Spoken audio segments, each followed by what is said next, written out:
Hey guys, welcome back to Clash with Corey. Today we're going to be talking about defending the bat spell. I've got some examples for you guys that are pulled from Town Hall 10, but these same principles are going to apply to Town Hall 11, Town Hall 12 as well. Also worth mentioning, these examples are from before the nerf. The reason for that is the nerf went live this morning and that maintenance break wiped all my replays, so I had to use some footage that I already had. I was actually planning on releasing that this morning, but then the nerf went live, so I went ahead and covered that. It was a little more prudent to cover that as soon as possible, get that information out there. So we're going to go over 3 main base building mistakes to avoid if you want to defend the bat spell. And we're going to go over those 3 examples over 3 attacks. And also at the end, I'm going to show you guys what I did to one of my old war bases to prepare it better to defend drag bat, because it was an anti-air base before, all the ADs on one side, all the wizard towers on the other side. It was really hard to lalo, and after the bat spell nerf, it was like the weakest base in the world. So I'm going to show you the changes that I made to that as well to make it resist drag bat, and it did hold up pretty darn well in the war that we just had. So we'll get to that at the end as well. Nerf this!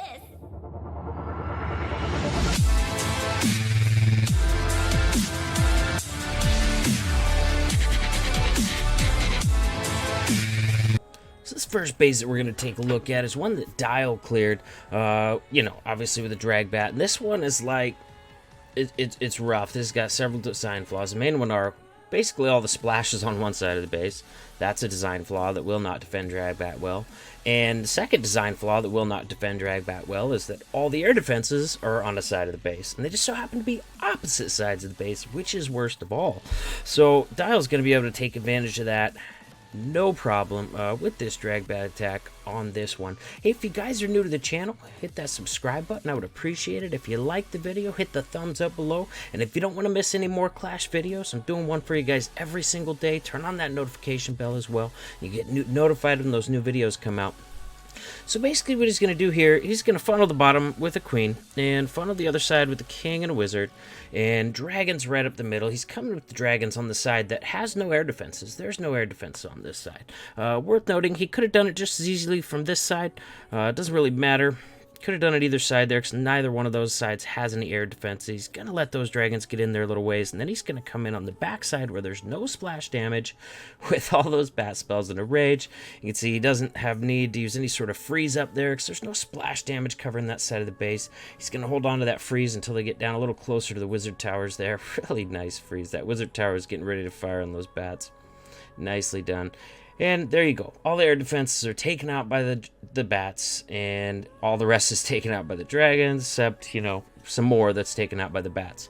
So pretty standard. So this is exactly what you don't want to do. And this is a really common anti-air style base, because this design with ADs on one side and wizard towers on the other side is really an anti-lalo design. It's really difficult to do a lava balloon attack on those types of bases, because you don't get any tanking from your hounds, you know what I mean, on those wizard tower sections. You're going to have all those red bombs in the wizard tower sections. So that's why we still see so many bases set up like that, because it was such a strong anti-air design for so long, but not the case anymore since the drag bat came out. So there we go. 2 of the biggest design flaws right there on that one. Now we're going to look at one that's a little bit more subtle.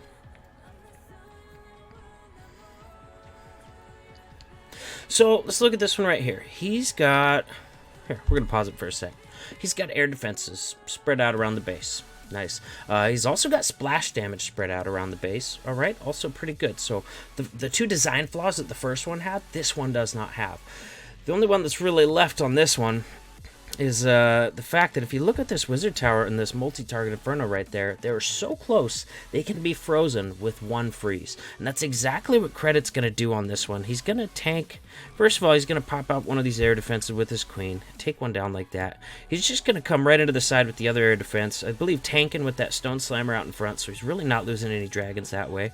And then when it comes down to over here, he's going to be able to drop 1 freeze and freeze this multi-target and the wizard tower, and he's going to be able to get them both taken out with raged bats, just because they were so close. So design flaw number 3 that we're seeing that you could really take advantage of with drag bat is going to be having splash damage that is too close.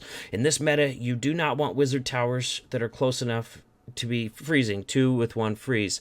Same thing with multi-target infernos and wizard towers and so on and so forth. You'll see he's got it down right here again. Got 2 more wizard towers down there that could be frozen with 1 freeze. That's just way too much freeze value to be giving up in this meta. So if you spread those out, you're going to require the attacker to use either more freezes and a lot more precision and a lot better timing. Can it still be done? Yes, definitely, but it's going to be a lot more difficult, and you're going to give them a lot more opportunities to screw up, and that's exactly what you're trying to do when you're trying to build bases to defend attacks, is try to make your attacker screw up. And if you're giving away this much freeze value, there's not a lot of opportunity to screw up this easy of an attack on it. So design flaw number 3, putting splash damage too close together to where you can get 2 of them or more with 1 freeze. Big no-no in this meta. We'll fast forward through the rest of this, let these dragons and loons clean it up. Nice hit by credit there. Now we're going to take a look at 126. So this one here, we've got splash damage spread out over the whole base. So very nice. None of those splash damage buildings can be frozen 2 or more with 1 freeze either, so well done there. But he's still going to put all his air defenses on one side of the base. And, honestly, I built a base pretty similar to this one as well, thinking, hey, this one might defend Dragbat. And then, actually, golly, the one that's attacking this base just immediately wrecked it. So, having that splash damage spread out is great. Running multi-targeting Infernos is great. For trying to, defend those bats. But at the end of the day, you have to have those air defenses spread out as well. Because what he's going to do here, he's funneled on the side with no air defenses at all. So he's still able to get, just straight up mass dragon army with a few loons and a slammer right in on a side of the base that, first of all, was funneled into a nice narrow path.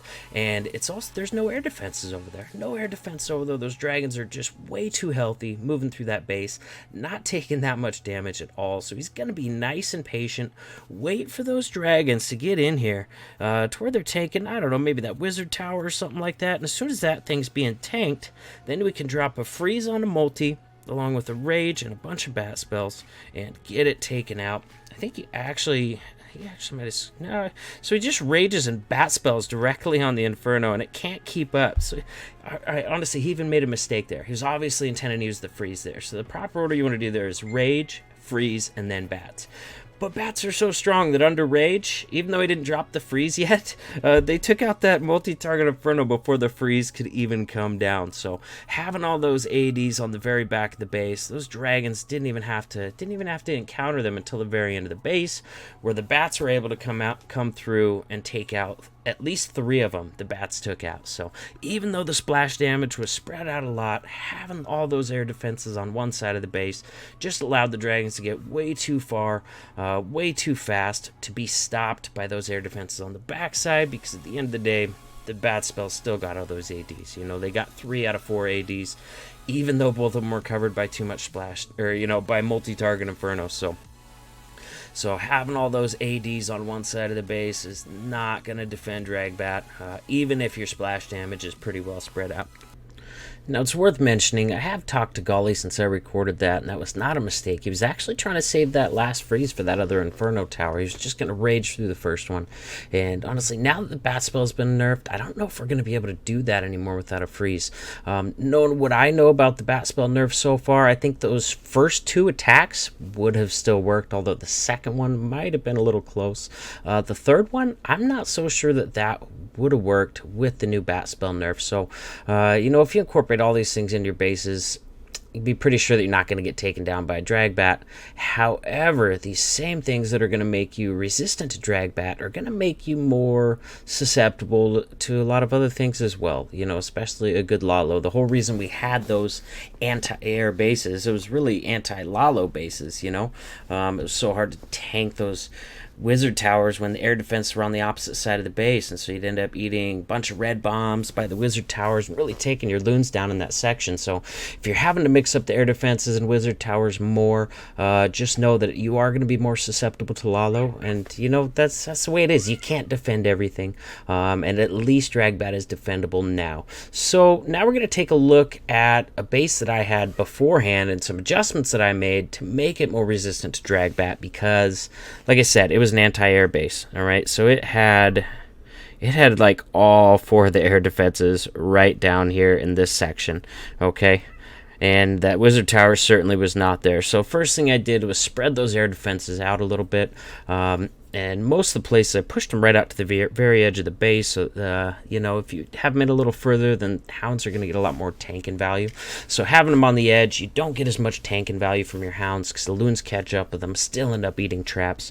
This one I went ahead and left recessed just to kind of prevent a really easy queen walk right there. If you have it right out on the edge, then it's way too easy to start a queen walk right there. So that was the first thing I did was spread those air defenses out a little bit. And then I wanted to spread the splash damage out a little bit too. But looking at it now, and this base actually did really well in a war against Dutch force, although I'm sure they were just, you know, YOLOing it. It held up against 1 drag bat hit, 5 other different kinds of attacks, and then they finally got it with a drag bat. And here's why: because I only had 1 wizard tower on this back end, and as you guys know by now, if you have 1 freeze, 1 splash damage building is not going to be enough to stop it. So even though I made some changes, also did some things with the black bombs. I figured that dragons were going to be starting out on this side, so I went ahead and put a black bomb just kind of out in the field on either one of those sides, so whichever side they try to start from, it would probably be taking out a dragon. That being said, if I was going to change this even more, knowing what we know now, I'd probably leave that wizard tower there, that's fine, but I would move another one down onto this backside as well, and I would make sure that it's not close enough where 1 freeze can get it, because 1 freeze can get both of those. So I'm going to make sure, if I was just going to do a quick fix, I would throw it right there. That way it can't be covered by just 1 freeze, and that way you got 2 wizard towers in the back end of this base to, you know, try and freeze through.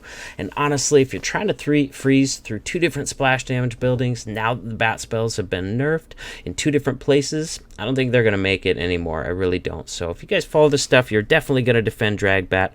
Now, mind you, you're definitely going to be susceptible to getting 3-starred by other stuff, but you know, I have a feeling there's still going to be a lot of people using drag bat out there, so if you can defend this first and then take step to defend other things as well, I think you're going to be doing okay. And if you have, you know, kind of like I did on this account, you know, some old war bases that you want to run in midweek wars or something like that that are super susceptible to it, there's a few changes you can make just, you know, to your base. You know, set those infernos to multi first of all if they're not already, and then, you know, the other things we talked about: spread around the air defenses, spread around the wizard towers, and splash damage. Make sure that you don't give too much freeze value, and you're gonna do okay. So hope you guys liked the video. I'll see you in the next one. Hey, if you haven't already, check out the details below my videos. In there I have links to all of my social media, including my Discord server, which is the best place to hang out with me, easiest place to get a hold of me. Also have links to WHF Family Recruiting Discord server. WHF is recruiting max 10s, 11s, and 12s. Your heroes have to be maxed. Your walls do not have to be maxed. That's a long grind. You can finish that up when you're inside the fam. So good luck. Hope to see you in my Discord server. Also hope to see you in WHF Recruiting Discord server. And I'll see you guys in the next video.